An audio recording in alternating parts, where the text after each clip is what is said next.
Houthi sendiri bilang mereka tuh baru bakal berhenti kalau agresi Israel di Gaza juga berhenti. أي اعتداء أمريكي لن يبقى أبدا بدون رد. Ini dua negara superpower mania, bukannya sadar nyetop akar permasalahannya, mereka malah ini lagi hot-hotnya nih. Jadi kayak yang kita tahu, konflik antara Israel sama Hamas di Palestina kan masih terus berlanjut ya. Dan makin kesini, konflik ini tuh jadi makin meluas dan ngelibatin banyak pihak nih. Salah satunya Houthi, kelompok bersenjata asal Yaman yang secara konsisten ngedukung perlawanan Hamas. Dan mungkin lu juga udah tahu, sebagai bentuk perlawanan mereka ke Israel, kelompok Houthi ini tuh beberapa kali di Laut Merah, mereka tuh sempat ngelancarin serangan ke kapal-kapal dagang yang terafiliasi sama Israel. Bahkan lalu lintas perdagangan internasional sampai jadi terganggu kan gara-gara ini. Nah, yang nggak disangka-sangka, di Januari 2024 ini, aliansi Amerika sama Inggris tiba-tiba mereka nih ngeluncurin serangan udara ke Yaman buat ngelemahin Houthi. Rame lah beritanya, kok sampai sekeras ini Amerika sama Inggris? Emang Houthi ini udah seberbahaya itu apa gimana? Terus gara-gara ini pada penasaran juga, sebenarnya siapa sih Houthi ini? Dan ya, penasarannya Anda kan celah konten saya ya. Jadi yaudah kalau gitu, ayo langsung aja kita bahas kelompok Houthi. Siapa mereka sebenarnya dan gimana update kondisi konflik antara Houthi sama Amerika Inggris sekarang? Di Learning by Googling. Oke, kalau lu ngikutin berita soal konflik di Palestina, salah satu negara yang dari awal udah nyatain dukungan ke Hamas buat ngelawan Israel tuh kan Yaman ya. Atau ya lebih tepatnya kelompok Houthi-nya. Dan salah satu aksi perlawanan ke Israel yang dilakuin sama kelompok Houthi ini adalah dengan ngebajak dan nyerang kapal-kapal dagang yang terafiliasi sama Israel yang lagi lewat di Laut Merah. Dan di sini kalau menurut AP News, pihak Houthi-nya sendiri terkait penyerangan dan pembajakan ini, mereka bilang, semua kapal yang dimiliki oleh Israel atau memiliki kerjasama dengan Israel akan menjadi target kami. Makanya beberapa bulan lalu sempat viral juga kan videonya kan, ada helikopter Houthi yang mendarat di atas kapal dagang Israel. Walaupun terus ada bantahan kalau itu tuh bukan kapalnya Israel dan krunya tuh nggak ada orang Israel yang sama sekali. Tapi kenapa mereka bisa beraksi di Laut Merah? Ya soalnya kalau secara geografis posisi Yaman tuh ada di sini nih, di ujung selatannya Semenanjung Arab. Yang ngebikin posisi Yaman tuh pas banget ada di pintu masuk ke Laut Merah. Bahkan kalau kita lihat petanya lagi nih yang warna ungu, itu tuh area yang dikontrol sama Houthi. Bener-bener sebelahan sama Laut Merah banget kan. Makanya Houthi ini mereka gampang banget kalau mau beraksi di sana. Soalnya ya bener-bener di pintu masuknya kan.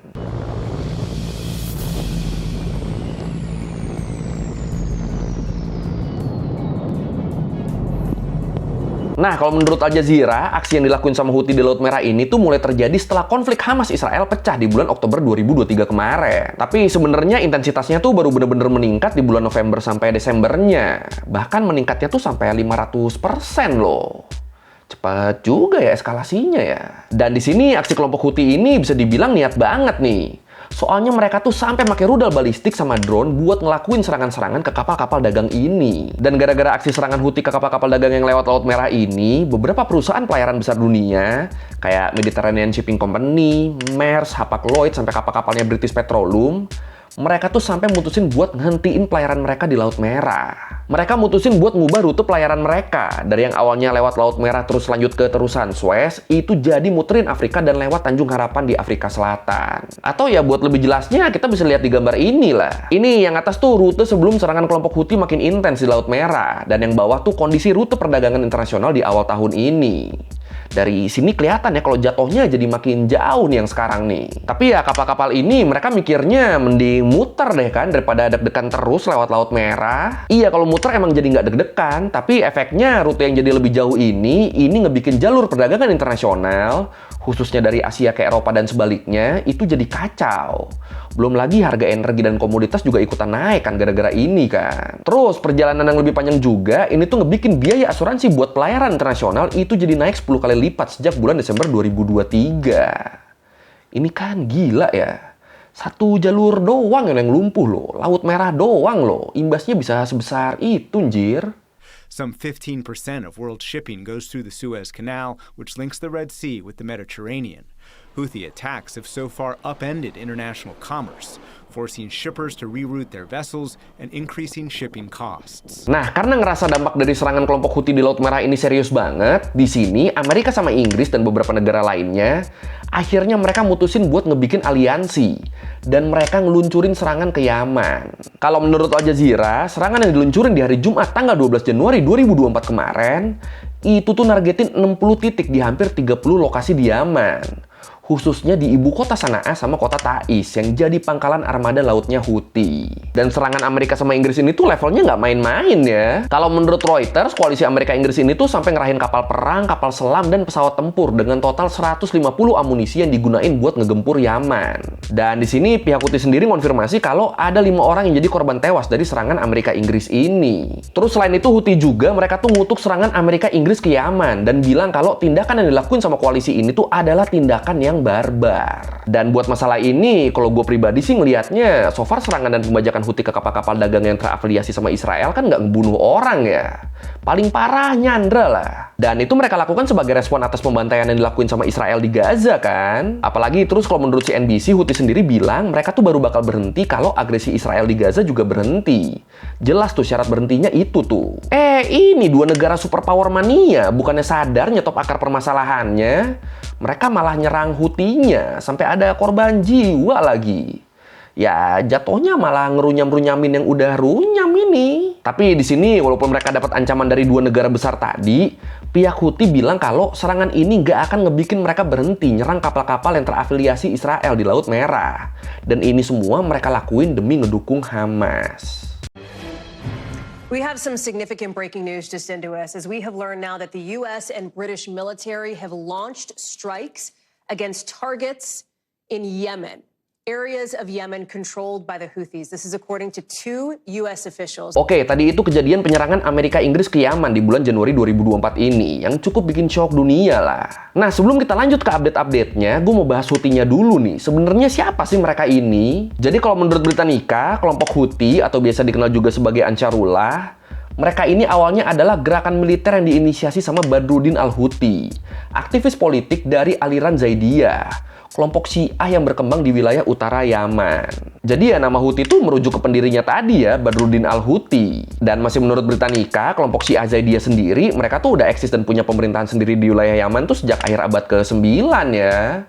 Jadi ya udah cukup lama juga nih mereka di sana nih. Dan walaupun sempat beberapa kali ada gejolak, tapi pemerintahan Zaidiyah ini selalu tetap bisa bertahan. Sampai akhirnya di tahun 1962, Imam Zaidiyah berhasil digulingkan sama rezim militer Republik Arab Yaman yang menganut paham Sunni. Nah waktu itu abis mereka ngegulingin pemimpin Zaidiyah, awalnya rezim Republik Arab Yaman ini tuh dapat perlawanan yang sengit banget dari kelompok Zaidi. Tapi terus kedua belah pihak ini tuh sepakat buat berdamai. Tapi sayangnya kondisi damai ini tuh nggak bertahan lama ya. Soalnya di tahun 1980-an, ada satu pusat pendidikan Islam Sunni Wahabi yang terafiliasi sama Saudi yang didiriin di kota Sa'dah. Di salah satu kota yang jadi pusat masyarakat Zaidi. Langsung nggak terima dong masyarakat Syiah Zaidi di sini. Maksudnya apa nih ngedirin sekolah Sunni di kita? Mereka jadi nganggapnya ini tuh upaya buat ngelemahin pengaruh Zaidi. Dan akhirnya biar mereka bisa lebih punya pengaruh secara politik, di tahun 1990, Badruddin al-Houthi ngebikin partai Al-Haq. Partai yang mewakilin komunitas Zaidi di perpolitikan Yaman. Dan ya udah dari situ kondisinya walaupun cukup naik turun, tapi konfliknya tuh nggak terlalu intens lah. Sampai terus di awal tahun 2003, pemerintahan Yaman yang dipimpin sama Ali Abdullah Saleh, mereka tuh kan ngedukung invasi Amerika ke Irak ya, yang juga didukung sama Arab Saudi. Nah, keputusan ini ngebikin komunitas Zaidi marah nih. Soalnya ya tadi, rezim yang dulu ngegulingin Imam Zaidiyah kan juga dapat pengaruh dari Arab Saudi ya. Jadi mereka takut, mereka khawatir kalau pemerintah Yaman deket sama Saudi terus begini, takutnya nantinya pemerintahan Ali Abdullah Saleh ini justru mengancam eksistensi masyarakat Zaidi yang cenderung anti-Saudi. Dan bener aja, di tahun 2004, setelah beberapa kali terlibat konflik sama pemerintah Yaman, pemimpin kelompok Zaidi, Badruddin al-Houthi, dia nih tewas tertembak pasukan militer Yaman. Ngamuklah langsung kelompok Zaidi ke pemerintah Yaman, konflik di situ akhirnya. Bahkan walaupun akhirnya Ali Abdullah Saleh udah nyerahin kepemimpinan Yaman ke wakilnya, Abdul Rabuh Mansur Hadi di tahun 2014, bukannya membaik,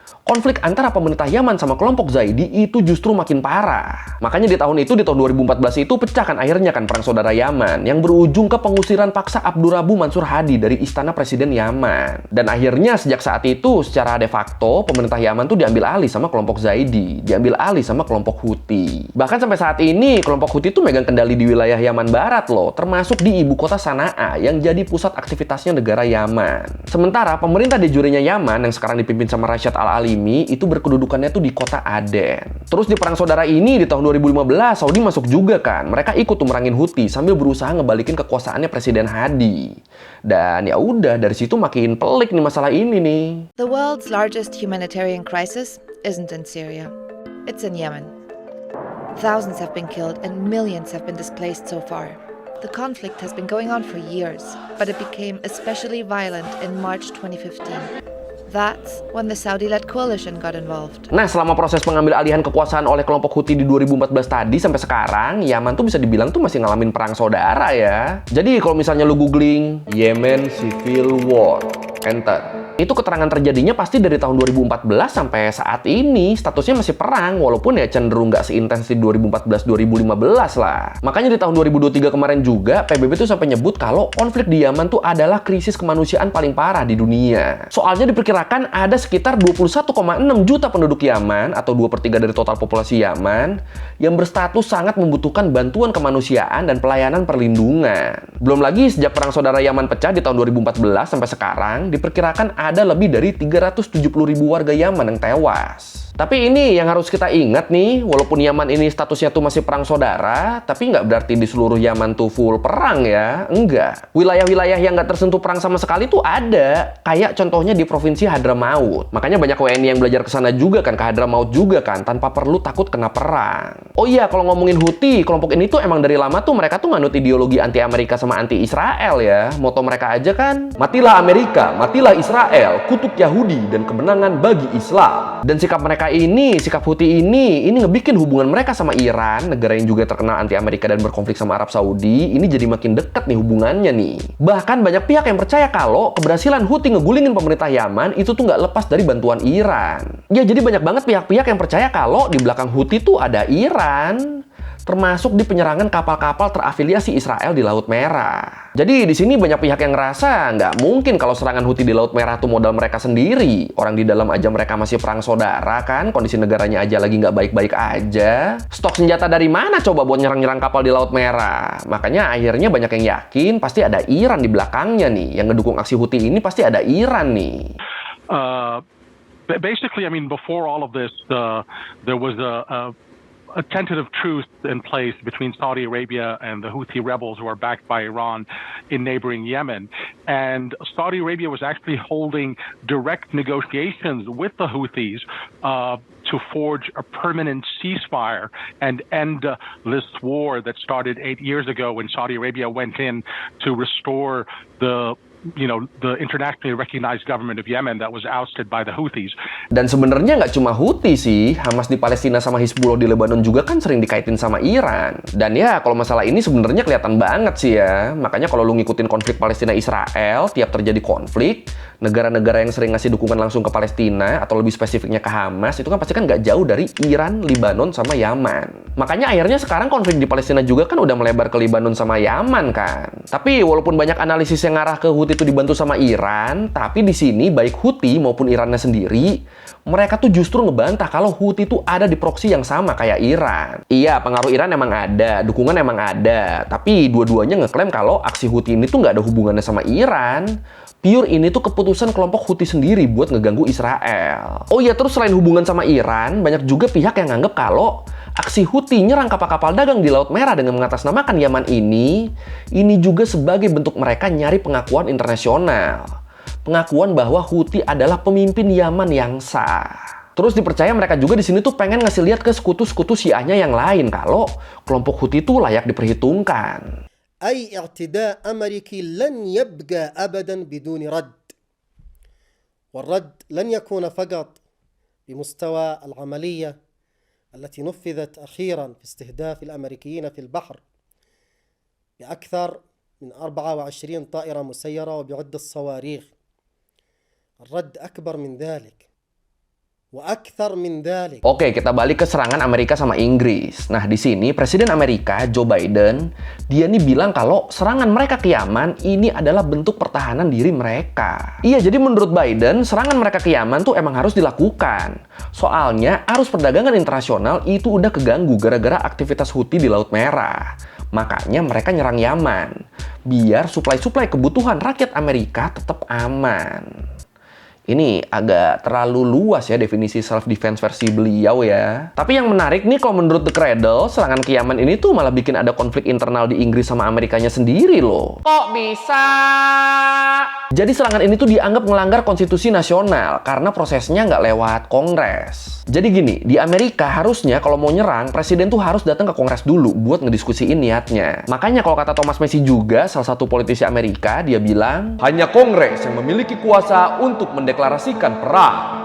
Ini Joe Biden, nggak ada ngobrol-ngobrol sama Kongres, main langsung nyerang aja dia. Makanya sekarang Biden di Amerika sendiri, dia ini dianggap udah ngelanggar artikel 1 konstitusi dengan nyerang Yaman tanpa persetujuan Kongres. Dan di sini Rishi Sunak di Inggris dia juga posisinya sama ya. Jadi ya abis serangan ini internal mereka berdua, internal Inggris sama Amerika sendiri juga ikut gonjang-ganjing ini. Dan sekarang update terakhir yang ada sampai gue bikin video ini nih, gara-gara serangan ini, Yaman jadi ngumumin kalau semua kapal Inggris dan Amerika yang bahkan gak ada hubungannya sama Israel sama sekali, itu semuanya dilarang melintas di Laut Merah. Nah, kan malah makin pelik kan. Terus update lainnya juga setelah kejadian ini, ada jutaan warga Yaman yang turun ke jalan ngeprotes serangan Amerika Inggris ini. Bahkan beberapa tuh sampai ada yang teriak, ya udahlah kalau mau perang dunia, ayo perang dunia aja, kami nggak takut. Nah kan malah jadi begini kan. Makanya hey Amerika Inggris, kalau lu dari awal fokus di Gaza, lu nyelesain pembantaian di Gaza, masalah di Laut Merah kan bakal ikut selesai itu. Ya tapi kalau caranya solutif begitu kan bukan Amerika banget kan. Karena ya balik lagi kata gua tadi, Amerika sama Inggris tuh dalam sejarahnya tuh mereka tuh emang jagonya ngerunyam-runyamin masalah yang udah runyam. Jadi ya mau gimana lagi?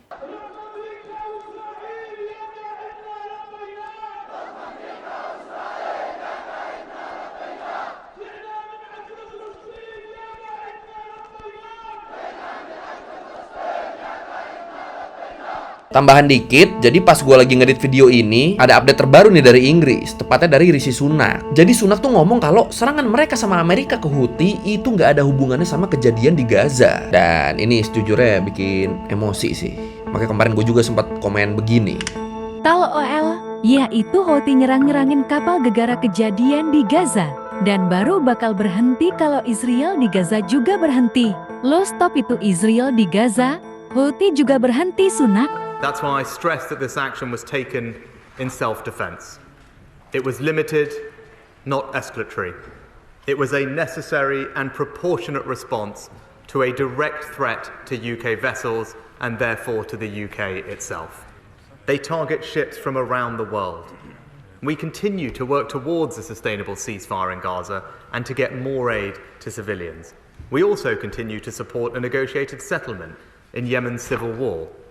But I want to be very clear that this action is completely unrelated to those issues. Oke, sekian review kali ini tentang serangan Amerika sama Inggris ke Yaman yang nargetin Houthi. Dan ini sejujurnya serem banget sih kalau udah sampai di level ini ya. Apalagi terus dari pihak Houthi-nya sendiri, mereka tadi juga bilang kan mereka nggak bakal diem aja kan diserang sama Amerika kayak gitu kan. Pasti bakal mereka bales. Jadi ya serem ini, sumpah serem banget gila. Beneran makin melebar loh ini konfliknya loh. Dan kita nggak tahu bakal sampai mana ini. Oke, kalau mau revisi kayak gue udah salah, atau mau nanya, atau nambahin ke di video, bisa tulis di komen, kita diskusi kayak biasa. Sekali lagi, thank you nonton, jangan lupa like, comment, subscribe. Bye.